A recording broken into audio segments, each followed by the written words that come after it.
Bapak Ibu. Saya juga nggak mau kalah sama Bapak Uji. Tadi Bapak Uji pantun, saya juga punya pantun. Kelewatan.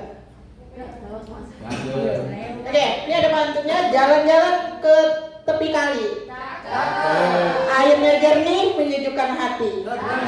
Selamat pagi Bapak Ibu yang penuh motivasi. Semoga pelatihan ini membawa inspirasi.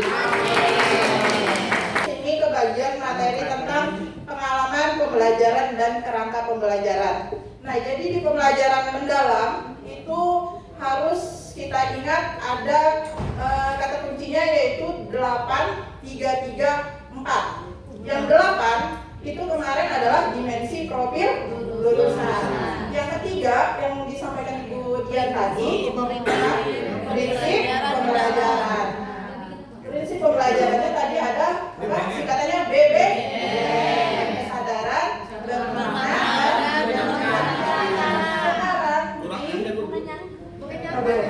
dan di pengalaman pembelajaran itu kita harus ingat yang namanya 3M. Nah, ini dia. Ada memahami, mengaplikasi, dan juga merefleksikan. Nah, sebenarnya di pembelajaran kita pun juga kita selalu menerapkan ini ya, Nah, pasti sudah jelas, sudah pernah kita lakukan. Pemahaman. Oke. Pertama itu memahami. Di sini memahami 8, 3, 3, 4. Oke, pengalaman belajar itu ya. Pembelajaran mendalam itu memberikan pengalaman belajar kepada peserta didik dengan memahami, mengaplikasi, dan juga merefleksi. Pengalaman belajar yang diciptakan ini proses yang dialami individu dalam memperoleh pengetahuan, keterampilan, sikap, ataupun juga nilai. Jadi ini yang akan diperoleh oleh peserta didik kita. Nah, pengalaman ini bisa terjadi di mana saja, bisa di lingkungan sekitar kita, contohnya seperti di sekolah, ataupun kita juga memiliki pengalaman di tempat kerja. Mungkin apalagi kayak Bapak Ibu kan lebih senior nih, pasti pengalamannya lebih banyak. Ada yang manis, pahit, mungkin asam, asin, rame rasanya gitu. Oke, lanjut. Nah, di sini yang pertama tadi memahami. Memahami ini merupakan tahap awal yang bertujuan untuk menumbuhkan kesadaran bagi peserta didik terhadap tujuan belajar, serta mendorong mereka aktif membangun pengetahuan dari berbagai sumber. Nah, masa ini juga mencakup pengetahuan esensial, aplikatif, nilai karakter yang disampaikan juga oleh guru, serta dikaitkan dengan konteks nyata. Jadi memahami di sini juga harus dihubungkan dengan yang kehidupan nyata. Nah, dengan pendekatan yang aktif dan konstruktif, peserta didik ini tidak hanya menerima pengetahuan secara pasif, namun juga membentuk fondasi pemahaman menjadi dasar untuk mengaplikasikan pengetahuan pada tahap selanjutnya. Nah, adapun karakteristiknya, yang pertama itu menghubungkan pengetahuan baru dengan pengetahuan sebelumnya. Misal nih di materi pelajaran matematika itu ada eksponen. Nah, biasanya itu kita mengingatkan anak-anak kembali. Eksponen itu kan di kelas 10 atau materi pangkat gitu ya Bapak Ibu. Kita mengingatkan kembali bahwasanya eksponen ini berkaitan dengan materi perkalian berulang. Nah, namun pada kenyataannya kadang-kadang anak-anak itu kita mengaitkan pada pembelajaran sebelumnya, pembelajaran mereka di SMP, mereka pun bahkan tidak ingat. Benar atau enggak Bapak Ibu? Benar kan? Saya itu menemui dari saya melakukan pembelajaran di kelas 10 itu pelajaran eksponen sudah hampir berjalan 1 bulan lebih. Kemudian saya menanyakan kepada anak sambil mengerjakan soal. Saya tanya 2 pangkat 3, 2 pangkat 3, Bu pangkatnya yang mana katanya? Ini lah mana juga gitu loh Pak. Saya bingung sampai 1 bulan ini ngapain aja, persen itu saya udah nyampein. Nah, kemungkinan permasalahan saya pun juga dialami oleh guru-guru lain mungkin, ataukah mungkin saya aja, siapa tahu juga mungkin saya melakukan pembelajaran itu salah, sampai-sampai anaknya pun tidak memahami selama itu apa yang dipelajari selama 1 bulan. Artinya juga berkaitan dengan kesadaran. Berarti dia selama 1 bulan itu tidak sadar dia belajar apa gitu ya Bapak Ibu ya.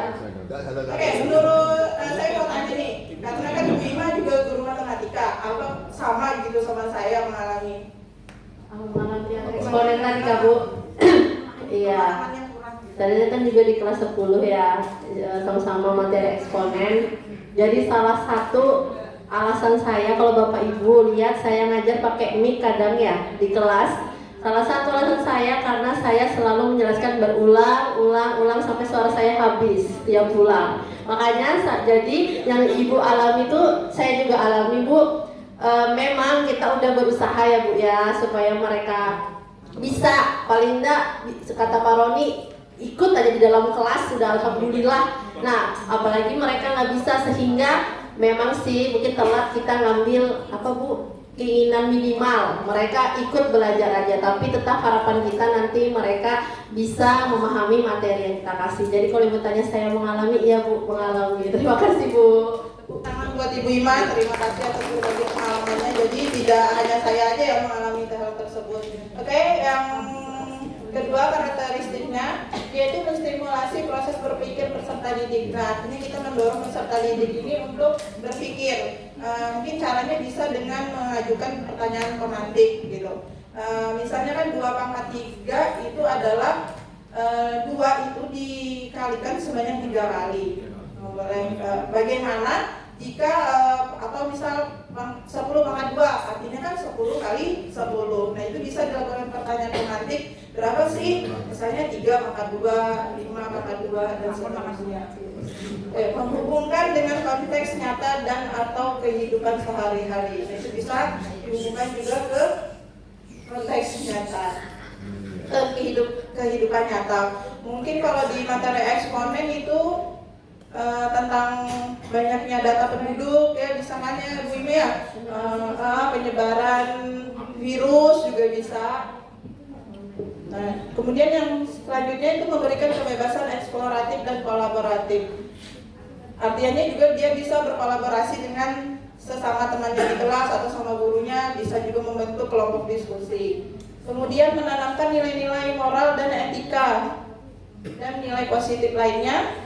Kemudian mengaitkan pembelajaran dengan pembentukan karakter peserta didik. Artinya mengaitkan pembelajaran dengan pembentukan karakter peserta didik. Misal kita memberikan tugas, anak-anak itu bertanggung jawab atas tugasnya. Kemudian yang menanamkan nilai moral dan etika, artinya mereka bisa juga bertanggung jawab juga atas tugasnya yang telah diberikan oleh gurunya. Nah di sini contohnya.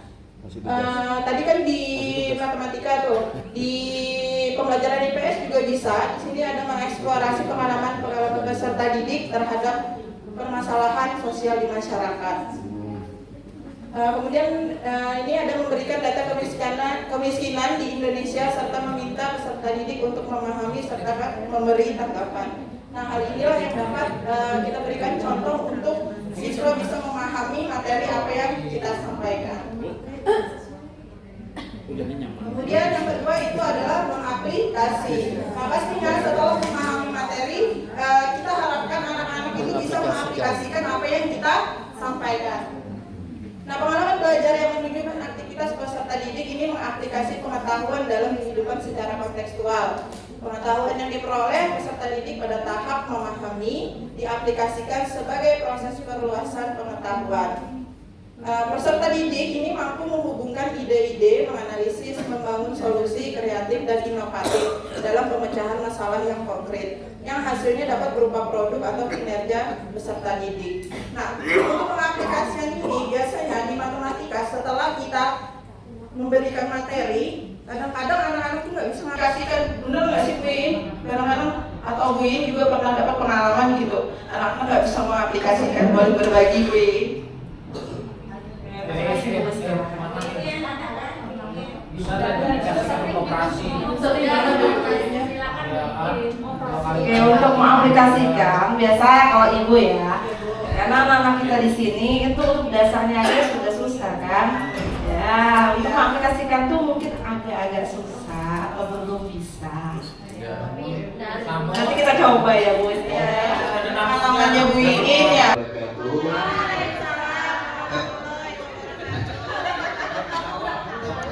Ya, mengaplikasikan itu memang kalau dihubungkan dengan pelajaran biologi itu sangat erat fisika itu ya.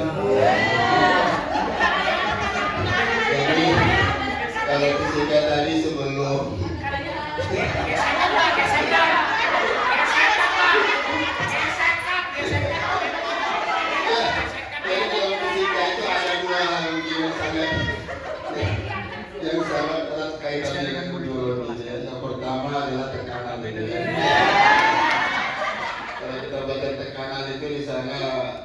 di mana tekanan itu berbanding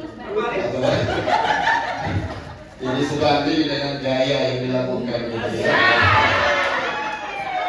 Kemudian gaya itu tidak kalah penting juga dengan adanya gaya gesek gitu.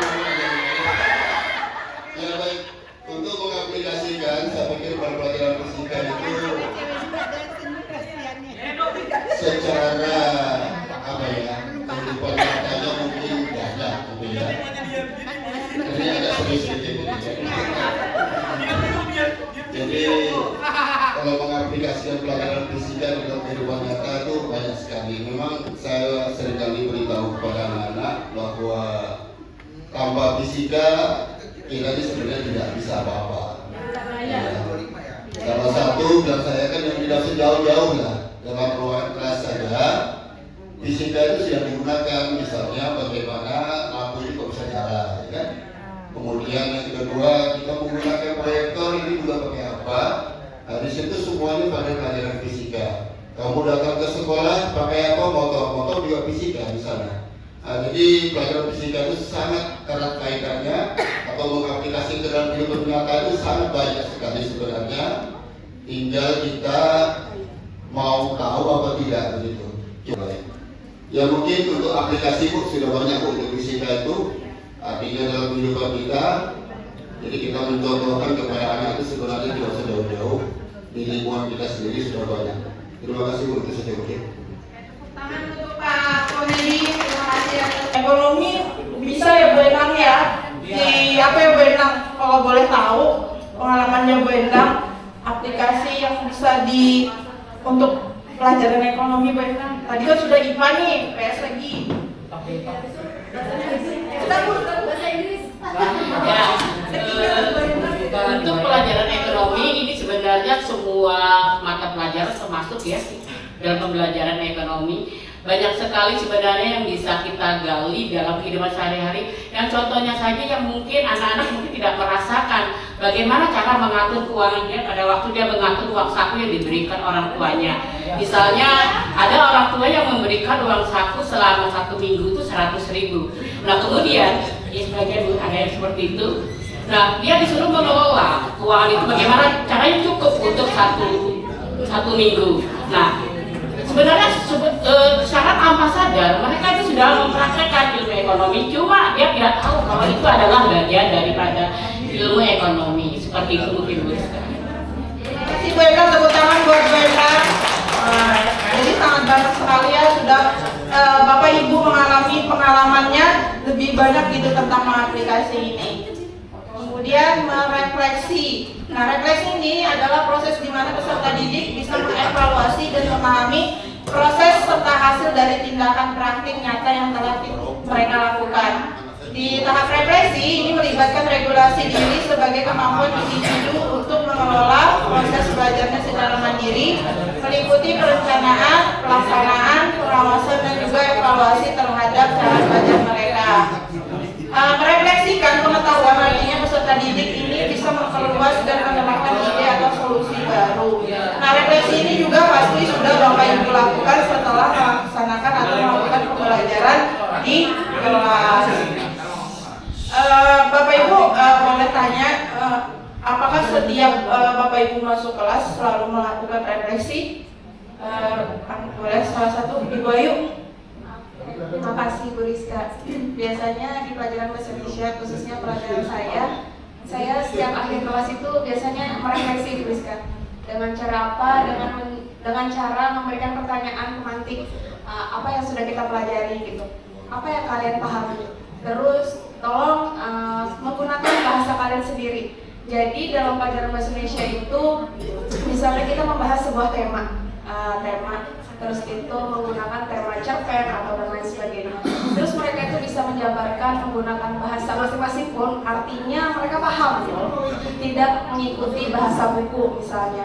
Jadi dengan cara mereka paham menggunakan bahasa mereka masing-masing artinya oh mereka paham nih poinnya apa, intinya apa. Setelah itu mungkin dari beberapa anak juga nggak semua bisa menggunakan bahasa mereka masing-masing. Begitu sih Bu Rizka. Oke, terima kasih Ibu Ayu, tepuk tangan buat Ibu Ayu. Ternyata kalau terbuka yang dilakukan Ibu Ayu untuk merefleksi siswanya setelah Ibu Ayu memberikan materi pembelajaran, yaitu nggak berpaku ya Bu Ayu sama, apalagi sekarang ada yang namanya ChatGPT ya Bu Ayu ya.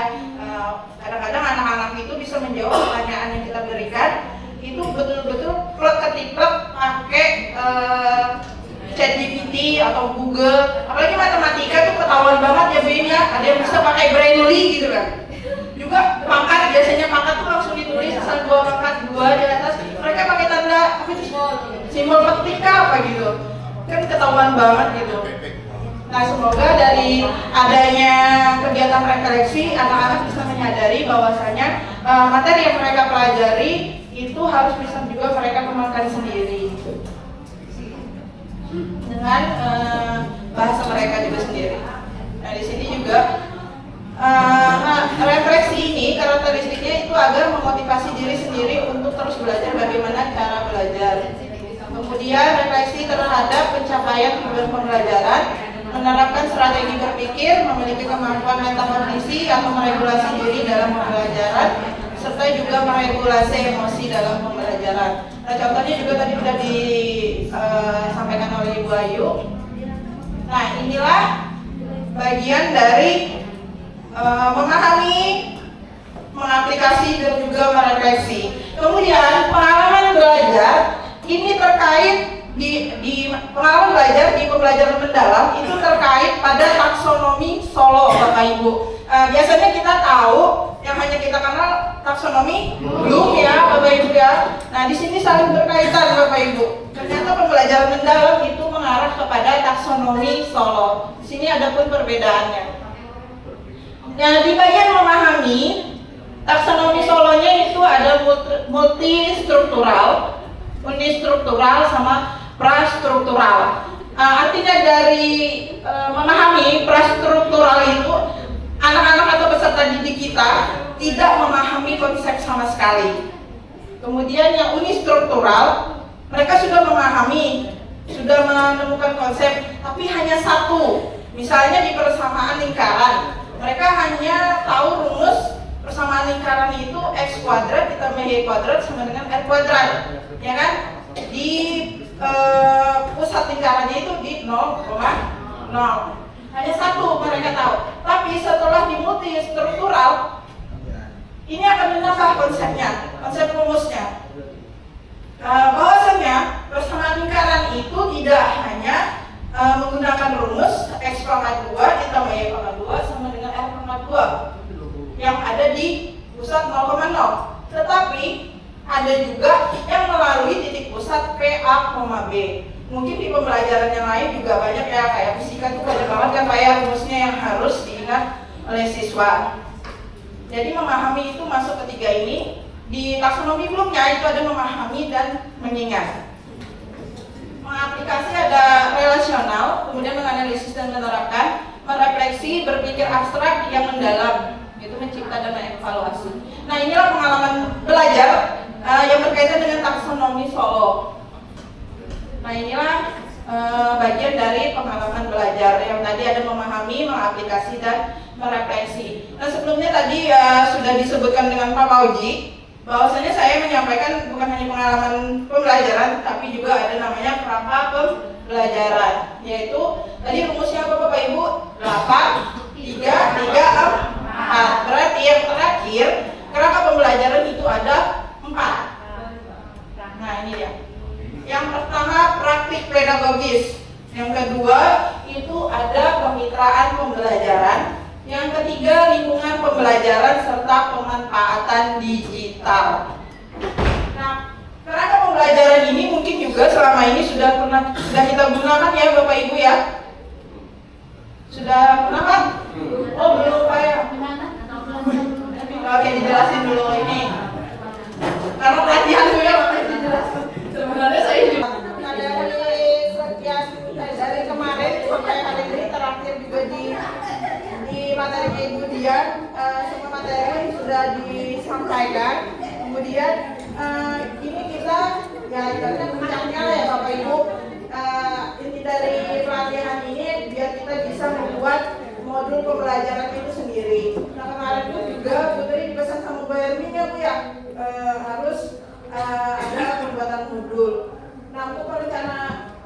pelajaran mendalam itu biasanya disebut dengan PPM atau perencanaan pembelajaran mendalam. Next. Nah, perencanaan pembelajaran mendalam ini menurut saya sih kurang lebih dengan pembuatan modul pada kurikulum Merdeka kemarin atau KM. Dia terdiri dari identifikasi, desain pembelajaran, pengalaman belajar, dan juga asesmen. Next, Pak Sadar.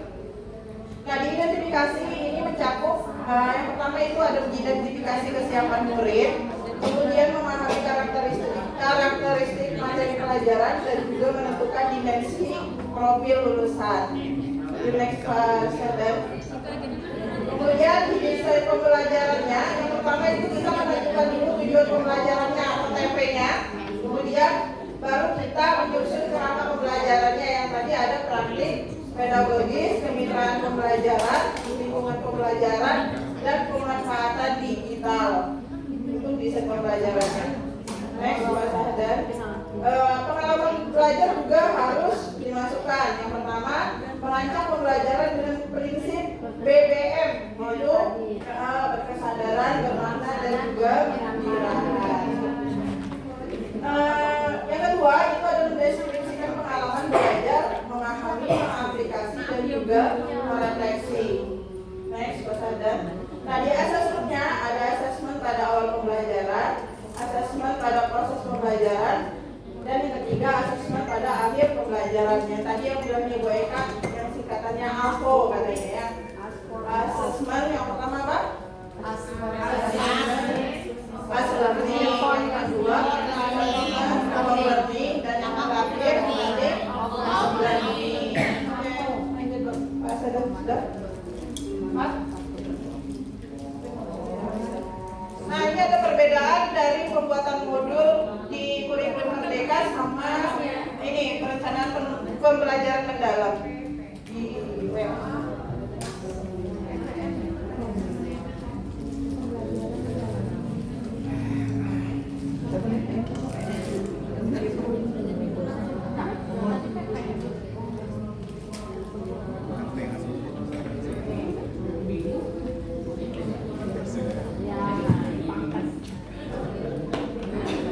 Bapak Ibu.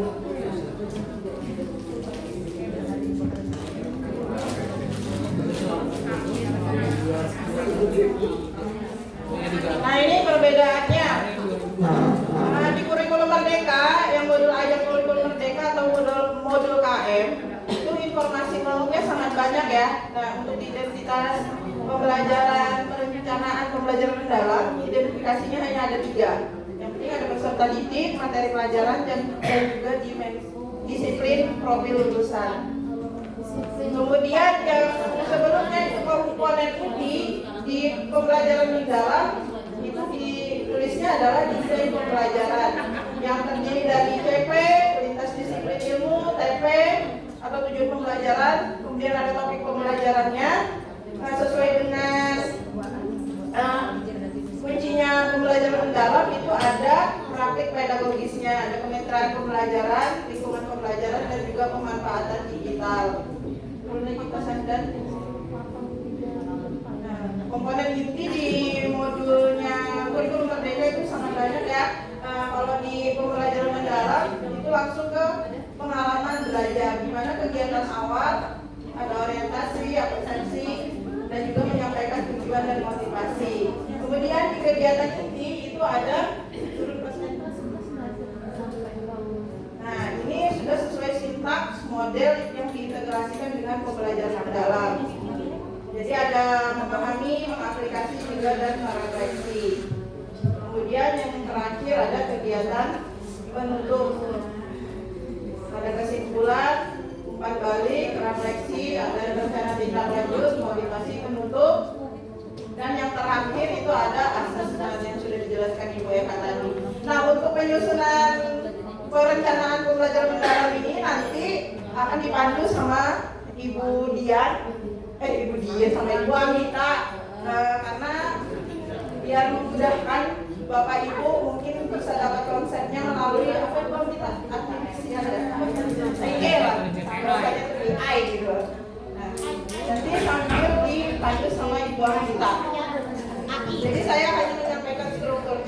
Nanti Bapak Ibu membuat modulnya, mungkin satu kelompok satu modul aja dulu bisa di